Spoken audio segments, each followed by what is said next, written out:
What am I scared by? I'm scared by the space stuff. It's very funny. Everyone's like, don't weaponize space, don't weaponize space. And I agree. I don't want there to be wars in space. It would screw up a lot of stuff for the world. At the same time, if someone else weaponizes space and we don't, we're kind of screwed. I have no insight into what's going on in space. So I don't have any clearances around this. And so I might piss people off talking about it, but I'm not cleared. So I'm just going to go ahead and tell you a few things. But like the number one thing I'd say, there's a natural network effect in space where it's very cheap. Like for the cost of one aircraft carrier, you can put up probably 150,000 things up there that you can accurately drop on people within 1 meter. And they're much, much cheaper than missiles. And if someone does that and no one else does it, then like the person who has that first, you never launch a rocket again because it's very easy to see if a rocket's being launched and you can just take it out. So there's a network effect that really scares me that if there was going to be a war, whoever has stuff up there first that's really good could probably stop the other guy from getting stuff up there. And I don't want stuff exploding in space, but like it's just such a powerful thing to own for any future battle. I think some people are thinking about it. I'm not sure our budget reflects that we're thinking about it enough. By the way, this is why a lot of us were usually in favor of Space Force behind the scenes and really glad that President Trump started that. It's obvious you need a Space Force.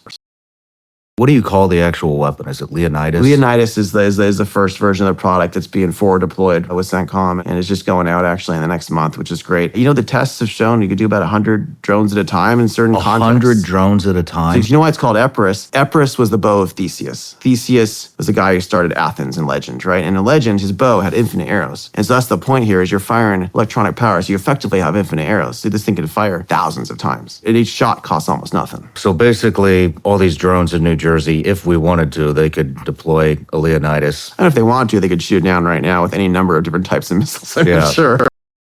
There are at least 1,000 very well-trained terrorists within our borders right now. Yeah, it pisses me off. There's some really amazing judges I know. They would go down to the border and they assign them to like help because they're overloaded with the cases. Some of the Biden administration judges were letting in people on the watch lists. And they're like, what are you doing? You can't let them in. He said, no, we're instructed to let in everyone. Isn't that crazy? Like letting in these people into our country. Like, what are they doing? I think it's like weird ideology where they just, A, they're probably like trying to spend a lot of money while bringing down inflation by bringing in more people. And B, it's some weird open border ideology. I don't understand it. But the fact that you'd let people in, even on watch lists, I guess they think it's not actually dangerous. I don't know. These people don't think in terms of like you and I, in terms of there's bad guys and there's good guys and we got to keep people safe. And we have this like adversarial relationship with some other countries. It's almost like they're just extremely naive people who live in a different type of world than we do. I don't know. It's weird stuff, man.